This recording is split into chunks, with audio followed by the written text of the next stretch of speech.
Hey guys, welcome back. It's Mr. 410 here. Got a different video for you guys today. In this video, I'm driving right now, backing out of my driveway, heading over to my friend's house, and we're going to be working on his car. And one of those reasons says he's part of this car club that I started. That's one of the reasons why I call myself Mr. 410, because I started this car club a few years ago with just a few friends of mine. 410 Motor Club, that's always kind of what I tag in the description in the bottom of the video. I would say follow my personal account, which is @swampnut on Instagram, or @swamp_nut on Instagram. There you go, sorry about that. And the other one, @410 Motor Club, is this car club that I started here with my friends, and I've been working on this car with him for quite some time now. I'm going over there to help him. I haven't really brought the video equipment over there when I go help him, but this time I'm bringing it and gonna film it and give you guys a little different content. But yeah, it's essentially why I call myself Mr. 410. I started that car club, 410 Motor Club, and he's one of our members, and we're gonna have a good time. We're gonna work on his car. We're gonna try and get it to crank. He just got his engine and turbo manifold installed back from the machine shop, and we're gonna try and get it all buttoned up, plumbed, and try and crank it, get all wired and ready to go.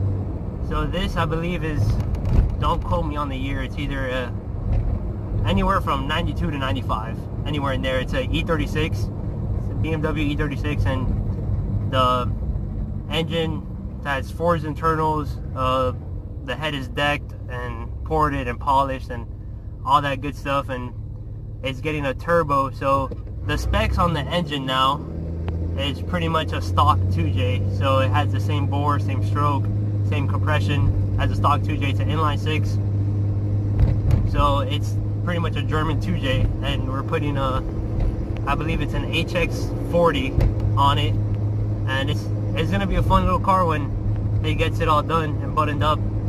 It's got a M3 trans, M3 diff, has some subframe reinforcements installed, and it's got all-new bushings, coilovers, and it's got the works. It's still in the process of being built, and it's gonna look awesome when he's done. It's that Boston green color. So I'll give you guys some more info once we get over there. So I'll cut this right here and show you guys what happens next. Well, before I show you my friend's BMW, sorry about that again, the camera keeps falling. I have it on the dash in my Ranger, but wanted to interrupt this video.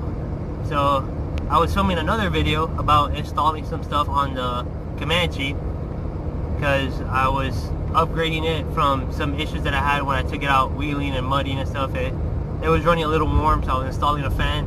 I got the fan installed, and I was making a video about that fan install so I could show you guys what I did and how I did it.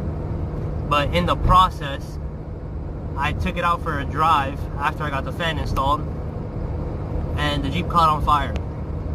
No, it's not a total loss. I'll insert some pictures and a little montage of what happened so you can see the damage, but it's pretty much not drivable right now, though. It was either an electrical fire or a leak of fuel line that dripped onto the exhaust manifold.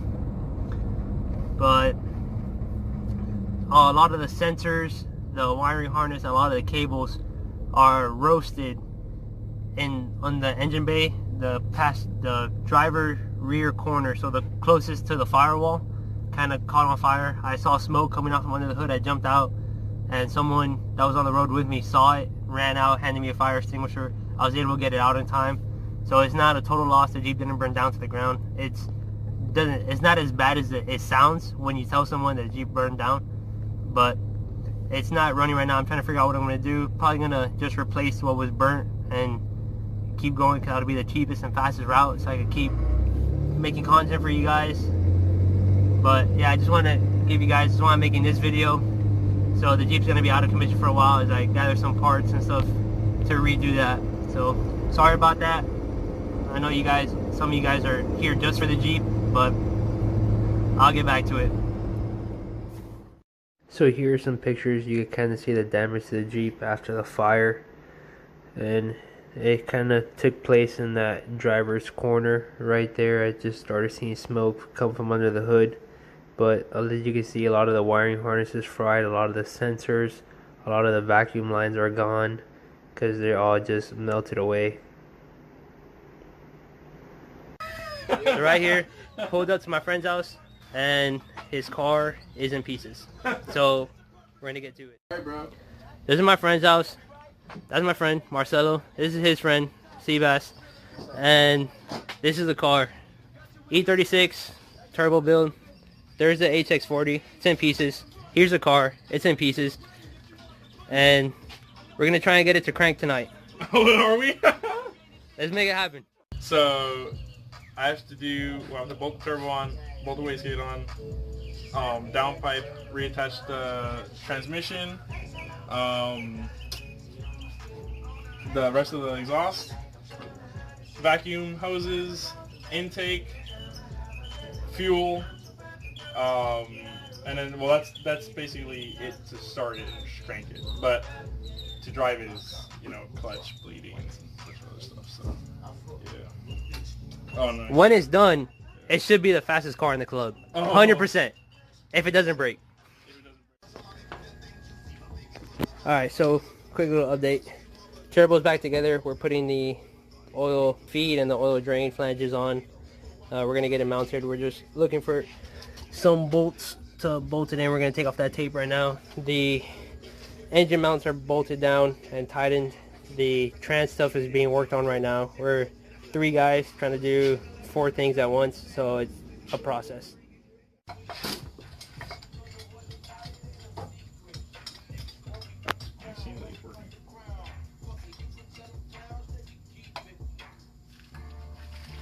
So if these are the bolts.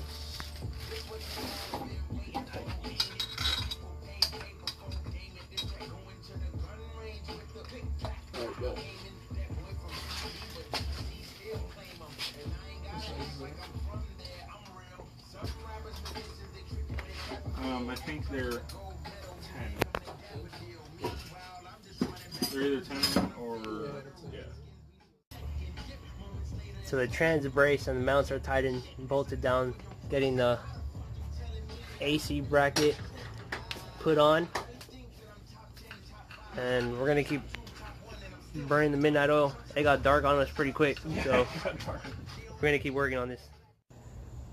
So closing out the video here, guys. Not really showing the car. The car is still in a bunch of pieces. We got some stuff done. We got the trans cross member and the trans mounts bolted in. We got a new idler pulley mounted on the front of the engine for the new belt. We got the turbo put back together, clean the impeller housing and the impeller wheel, and we got it all put back together. And we started putting in the oil feed lines and the oil drain lines on the car. We got a new power steering hose for the steering rack, and just a bunch of little odds and ends. We weren't able to crank it, so sorry about that. Hopefully in the next coming videos when I'm here helping him work on his car, we'll be able to get that done. But I hope you guys liked it. A little different content, and I'll see you next time. 410 out.